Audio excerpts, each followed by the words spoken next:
right, guys, we're officially in the fight week of what's going to be one of the craziest looking UFC events ever. On top of that, we've got some big fights with 2 titles and a huge fight for the featherweight division coming up as well. To break it all down is our close personal friend, one of the best in the game.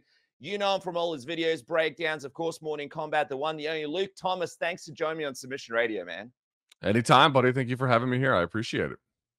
Well, dude, I'll tell you, first off, before we even get into talking about the fight, I saw you spoke about this a little bit, so I'd love to get your thoughts too. For the people that haven't seen it yet, a lot of negativity about this one, right? Like from the very get-go, people be negative about the card. People have been kind of negative about the prices to do with the tickets. Obviously, this whole Canelo competition on the same weekend, which the UFC don't really have much to do with. What have you made of sort of the general negativity from the MMA community when it comes to this Sphere card, which started off as kind of like everyone was really pumped. Hey, it would be amazing if there was a card here. And now it feels like every sort of week there's a new little thing that gets brought up on Twitter or social media about why, you know, this thing isn't any good.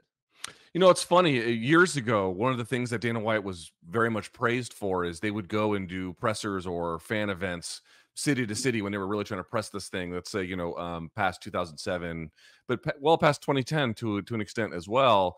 And they would go to these different cities and they would just, people would come up to Dana and be like, Dana, I'm a big fan of UFC. Can I have tickets? And he would just hand out tickets, this kind of largesse that you would see from him, really trying to make sure that the fans were taken care of and had a good experience. And I think fans can individually decide for themselves whether they feel like that's happening. But it does seem like there is a little bit of two basic problems that have intersected at the same time with this card. But even before this card was announced, fans have been, I think, a little bit upset about, like, Jesus Christ, these ticket prices are high. Of course, it is not just the UFC. The industry generally has changed for the live event business, but the UFC certainly has been cashing in on what is, inflation, greedflation, whatever you want to call it. It's just a lot. And then they're making money hand over fist by that.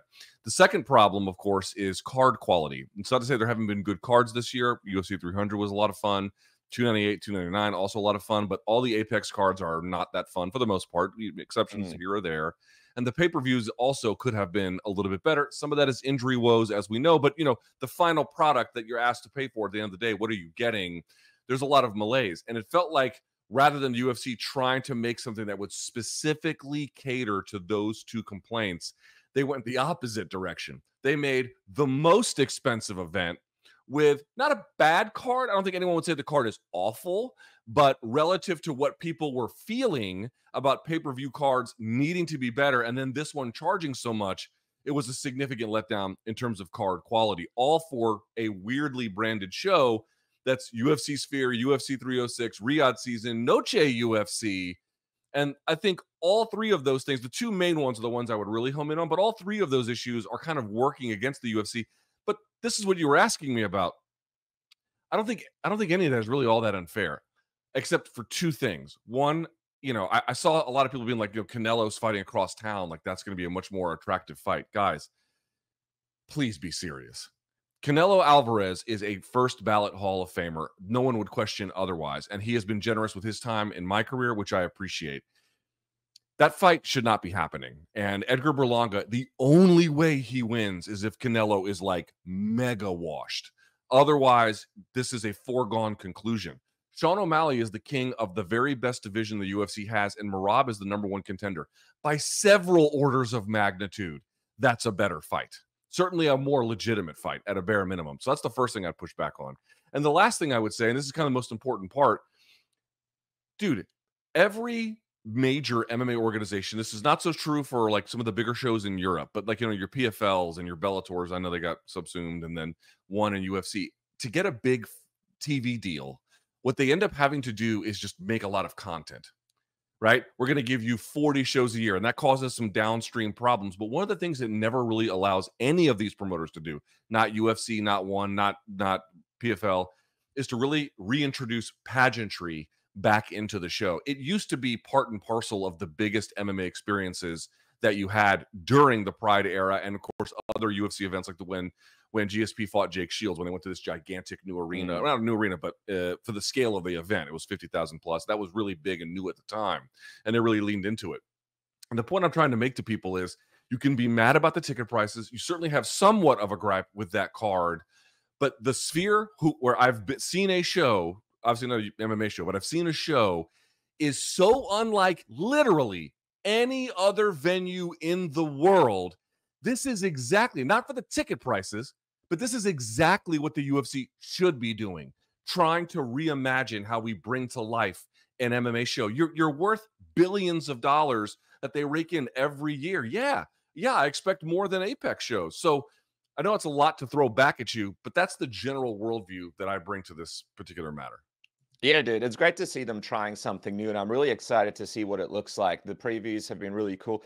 What about this whole situation? We've had it a couple of times now where Dana White's kind of been like, "Hey, I'm almost promising a big card," and I feel like a part of people's disappointment sometimes is the expectation that comes from Dana White. Obviously, he's trying his best to put the best cards on at all possible times. There's a lot of variables, but do you think it's a mistake? Like, should he just wait and see and announce what he's got first before saying stuff around UFC 300 or now this card? I feel like it builds people's expectations to a level that can't really be met a lot of the time. And at a minimum, if you're in the situation like you are now, like you're just kind of setting up situations where people get disappointed. So this is something I've definitely seen people say. So for example, I've seen people say, it's just like Fight Island, right? Dana comes out and says, we got an island and we're gonna stage fights there. And it was just like, it was like some territory that the Emirates owned. You're like, okay, all right, I guess that's Fight Island, but and of course that wasn't the point. The point was that they had a place that they could stage shows during the pandemic beyond whatever. We remember the whole thing. But that definitely is something that people brought up. And like, I have to tell you, I don't have much sympathy for this particular argument. It's not that I don't think Dana says things and then those things end up being not true with a fair degree of regularity. That's really not my point. My point is like, guys, he's a fight promoter. What is it that you fucking expected? Like, which of your favorite fight promoters are known for their incredible fealty to the truth? It's not what they do. That's not what Bob Arum does. It's not what when he was working Strikeforce in the Bellator. It's not what Scott Coker does. It's not what Don Davis does. It's not what Chatri does. You go over to boxing. It's not what Eddie Hearn does. It's not what Bob Arum does. It's not what they do. That job doesn't allow it. In fact, it often asks you to do the exact opposite. And so my point would be is, you're like, well, Dana promised this and didn't deliver this. You should be skeptical about any fight promoter's promise. Like, I wasn't disappointed that Fight Island was a territory in the Emirates because it always seemed fucking ludicrous to me that there was people imagining they were going to fly to the island in, Bruce Lee, what was it, The Last Dragon, the last movie he made? You know what I mean? And it was going to be this like, incredible kung fu tournament out in the open for the evil genius. Like, what the fuck are y'all talking about? So I understand that, again, these are a bunch of problems all intersecting together. And I'm not saying that fans should never feel hyped for a fight, but I am saying exercise a little discretion when fight promoters make claims to you about what's going to happen. It will save you emotional issues on the front end and the back end. You can only be pleasantly surprised if you do that. I recommend it. I love it. Perfect life advice. I thought it was going to be like an MMA Hunger Games where only one person was going to survive. And it's just like, different divisions have to step up. Another interesting thing here is, right, and let's get straight into the fights because I know you're short on time. Merab and Sean O'Malley, right? Merab leading into this fight has done some interesting things. First off, he posted that video of his cut. Then he cut it out with some kind of huge blunt scissors. Then we saw him at an event where there was a fan heckling him. He jumped over the barricade and confronted that guy. Almost died, by the way, as he was leaping over the barricade. It's like, oh my God, dude, what are you doing there? And then puts up a photo with a suspicious looking thing on his arm that looks like a staff, right? Leading into a fight, when you're watching this happen, what is your reaction? It's certainly not something you would expect from someone going into the biggest fight of their career. In the end, I think here's what I would say. I ultimately am not sure any of those things will matter, but that doesn't mean they're not worth at least keeping an eye on. So somebody through the grapevine told me, like, for example, I think you mentioned it, the drinking the beer and doing like the dances, I'm told there was actually no beer in that glass. Now, again, this could just be nonsense, damage, PR control, but that they're not so foolish as to do that, that these are people that Merab is actually living a pretty monastic lifestyle in advance of this fight, and that was just for social media. So keep that in mind. The staph thing, I'm not really sure what to say, because I saw a follow-up interview he did where it looked to be somewhat cleared up, and there are topical creams that can treat it. You don't have to have necessarily oral, depending on how fast you catch it, you don't have to have oral antibiotics to automatically to treat it. So, again, can't dismiss it, wouldn't hang my hat on it. I think, honestly, this is one of those fights where even if Merab is hobbled a little bit, right, by he in my judgment in general accepts too much risk, but that's why he's also a really good MMA fighter, right? It's sort of part and parcel of what makes him who he is personality wise, as well as a very skilled professional.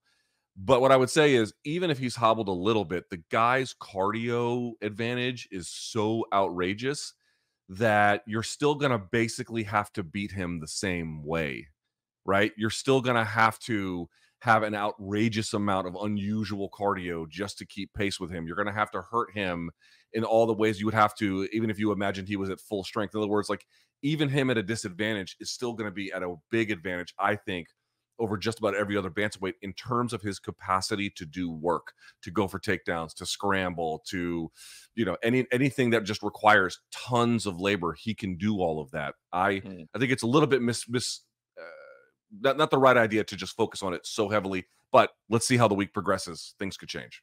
Okay, so with the cut, cuts better than maybe a lot of other people. You're in the boxing game. You know what a bad cut looks like. From my perspective, over the eye there, not a great spot to show someone you've got a cut. Obviously, it's healed up. He's got the stitches, but surely Sean O'Malley's going to be targeting that area as the fight goes on. How much recovery time does a cut like that need to not be an issue in this fight? Because you open up a cut in that area bad enough, the commission can come in and stop the fight, right? Yeah, I mean, I'm not a technician when it comes to Yes, stitching. you are, damn it. I put you in this as a cut technician. No, I can't. I mean, I've had stitches and I've seen other people get stitches, but I don't know. I mean, people plenty of stitches. In talking to coaches, they'll say about 30 days. Give someone about a month, and then after that, they tend to be healed enough where it's not going to pop open instantly. It's not to say it's fully healed, but for fight purposes, it crosses a threshold of kind of holding together. I do think that's a legitimate concern, not just because he could get hit in a general sense, but because he is going against a guy who is very, very pinpoint accurate with his timing and obviously his location as well. He can place shots where he needs to place them. Whether that will play a role, we shall see. But if I was Merab and his team, I would have to count on, what do we do if that opens up? Like, they have to have some kind of thought process about that. Let's call that one a clear and present danger. It just doesn't make any sense. I don't know why you would put it out there. Now, here's the other thing, right? Tim Welch. Him and Tim Welch have had an interesting relationship. It seems like Merab really got annoyed when he saw that video of Tim sort of making calls to Aljo during that fight between Aljo and Sean. We saw Merab tell Sean in that promo shoot that he wanted to beat up Tim.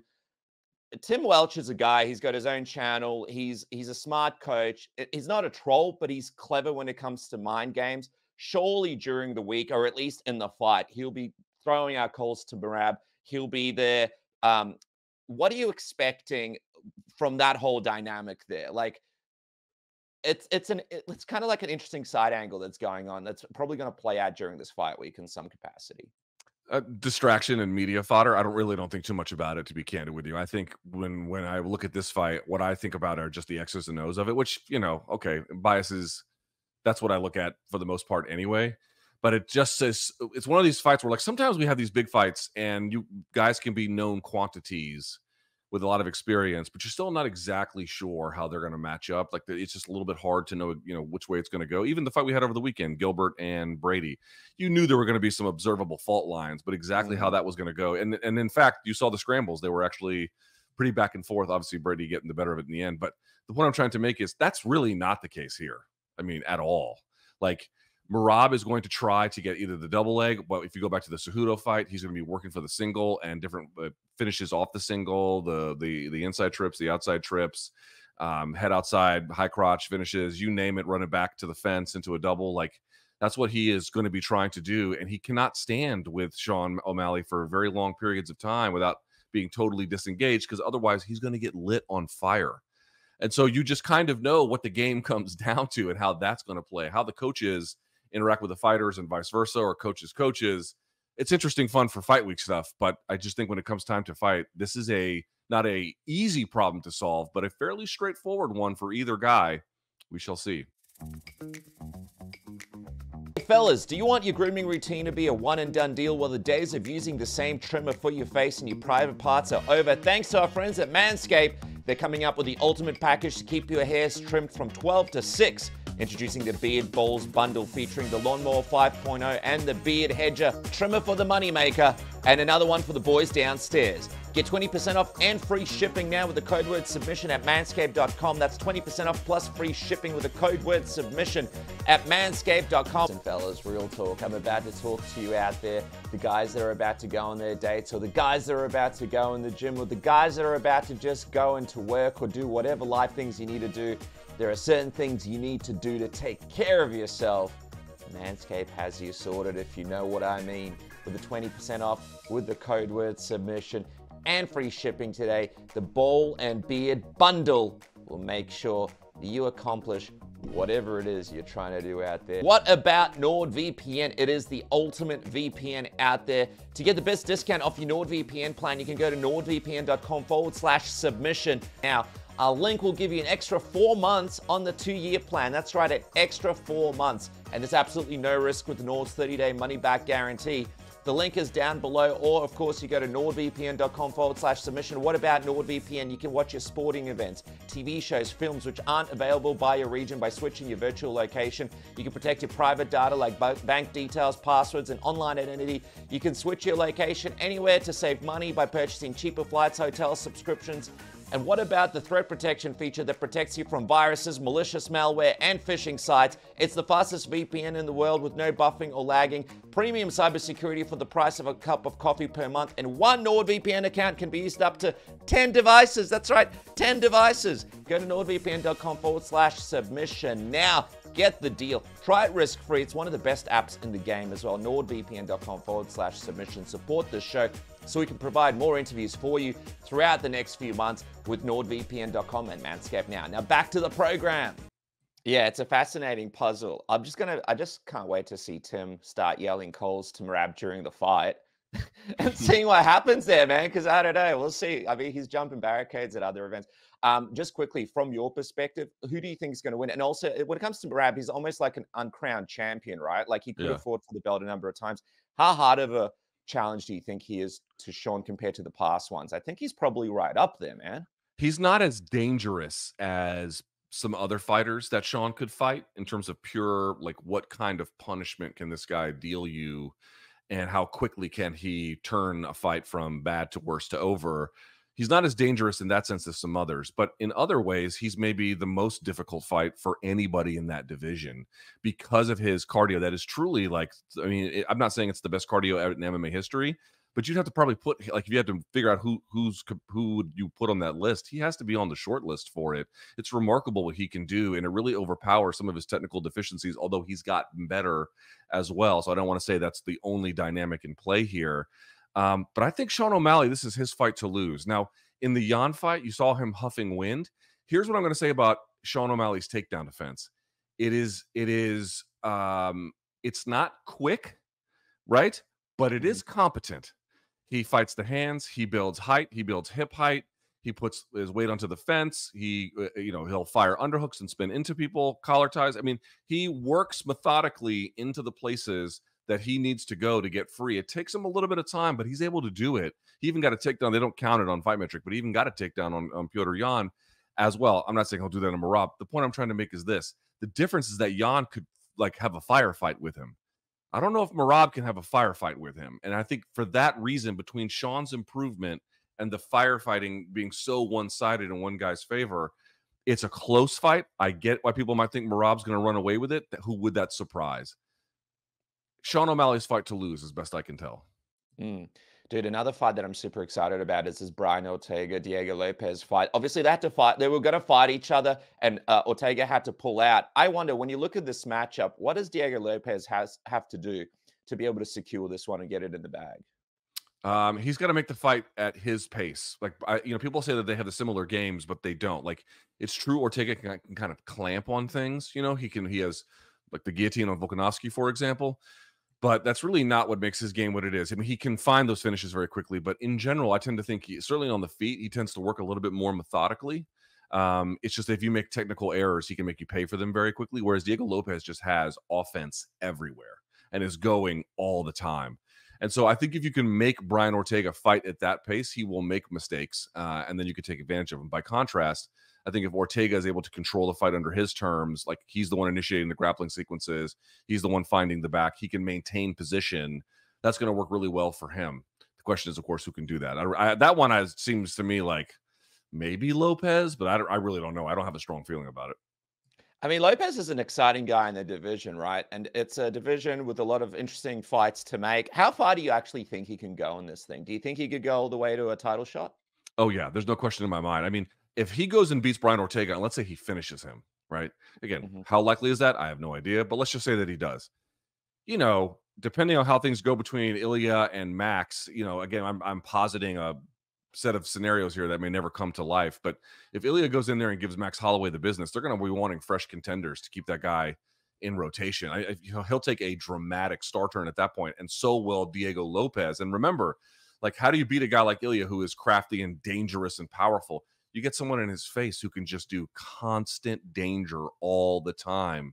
That is a hell of a fight should those two find themselves in that position. And either way, like, who versus Diego Lopez is going to suck at this point? If he fights Volkanovski, sweet. If he fights Holloway, also awesome. You know what I mean? Like, Mm. it's not going to be a bad or somehow low quality fight, no matter what. We shall see. And what kind of questions do you have from Brian Ortega at this stage of his career? Obviously, he's always been a guy that's been able to go out there, show his heart. But also, as fighters with his kind of skill set get a little bit older, they do digress a little bit quicker. What are you sort of looking to see from him here? I mean, a win over Diego Lopez just puts him straight back into a great spot in the division. Yeah, I would say, what am I saying? Looking for him. Good wrestling. Just making, you know what I would say? Making calculated decisions. That's what I'm going to say. You saw some of that in the Korean zombie fight. We love Brian Ortega when he doesn't, or when he makes, reactive decisions. And sometimes those are his best ones. In the Moicano fight, in the Clay Guida fight, some of the rematch between him and Yair Rodriguez. Sometimes those are his best ones. But at the same time, if those are just your muscle memory, keep that in your holster. And in the time in between, you be the one that dictates the terms. You be the one that makes good decisions about who's initiating offense and under what scenarios, rather than just kind of like biting down on the mouthpiece and accepting the terms that the opponent has engaged him with. I think doing something like that, given what else he can do, that the marriage of the two would make him a very, very potent title contender. Mm. Before we wrap up, man, finally, Grasso and Shevchenko, they've been at it for a while now. They did the Ultimate Fighter. That Ultimate Fighter, by the way, that one kind of snuck under the radar a little bit. I don't know how many people quite watched it, and they had the finale. I was like, wow, they already had the finale for it. But now that they match up again in this pivotal card, what do you think Shevchenko has to do here to actually get this one done? Get a better judge, that's for sure. Because she lost the first one, and then I thought she should have won it had that last round not been a 10-8, right? Remember that? Yeah. And it was. And that just, I mean, I like Grasso. I think it'd be good for the division for it to be hers, but that's not fair. That's just not. There's just no two ways about it. So that's one thing. I would say this. One of the things that the lessons she learned from the first to the second fight was less spinning attacks, because that's ultimately how she got her back taken. That takes away some of her offense. And so what she has to resort to is more wrestling. And that actually works out pretty well for her in general. But I'm going to say this, like, Grasso's crafty off of her back. She has to find a way to neutralize some of the submissions, maybe going to half guard instead of full. A lot of times she spends it in full. Being able to hold position from the back and keep them wrestling to their hands versus being able to build base and height and get up, right? Being more aggressive with leg rides from there, heavier ground and pound. Like, you got to make use of the wrestling a little bit more, so that if the rounds are close, or, what you've banked has to count, you've done the work. To me, I think, she made enough modifications on the feet that I'm pretty comfortable with. And again, going to the wrestling was also a smart call. put a little bit more steam on it, and I think close the show is a possibility. But age is also catching up to her as well, and Grasso is probably going to be better on top of it. It should be that one. No one's really talking about it because of all the other issues around the card, but that's actually a pretty intriguing fight. Dude, it's going to be great to see it in the sphere as well. As we wrap up, dude, I just want to finish on this. We had a legend in the game retire, Demetrious Johnson. Man, what a ride he's had. Both been able to witness so many great Demetrious Johnson fights and moments. And it's just funny how his career played out, right? He went from the UFC to one, but seemingly he really benefited from being at one. Like we've seen a lot of fighters kind of struggle going to one, but he really embraced it and made it his own. He announced his retirement. Ultimately, how do you look back on Demetrious Johnson and what he was able to achieve in the game? What was your reaction when you saw that he said that was it and he was retiring from MMA? I think it's a good idea. It's not to say he couldn't still win, but he's won just about everything that he could. And what's the point in risking health as he is closer to 40 at this point, certainly than 30? It makes complete sense. I mean, talk about a guy who makes good decisions. He makes good decisions, right? Or at least fruitful ones, I think, for himself. This is a guy who I would say one of the handful of fighters who's got a legitimate claim to being the best to ever do it. Now, I'm not suggesting to you that he is number one, but if you rank him that way, there are good reasons for that. I mean, that's the kind of talent that we're talking about here, right? And people all know the various accolades, 15 wins and title fights and whatnot. It is funny though, like so much is hard to explain to sometimes to very, very current MMA fans because they've just not been around very long. And it is really weird. I will tell you, it is weird to have lived through the era where Demetrious was actually doing all this stuff, right? And then arguing with fans at the time, they're like, yo, this guy's really good. And fans at the time being like, fuck you, he's boring. We don't want to watch this shit. And I'm like, okay, am I in the fucking Twilight Zone here? Like, what is happening? And now we're in a place where it's like, let's clap for our hero. I'm not mad at it at all, of course, but it's like, how did we get from there to here? And there was no meetings about it. We've we've just decided to celebrate him. Okay, better late than never. Better late than never. 100% better late than never. It's just fascinating that he ever had to endure that to begin with. And yes, there is something to it. The ratings for his fights often were relatively speaking quite low. When he fought Ali Bagautinov, I think it was even on TV. They gave it away for free. It wasn't even on pay-per-view. There were reasons to feel that way, and flyweight wasn't quite. It was still new, I think, to a lot of the American fight fans and North American MMA community more generally.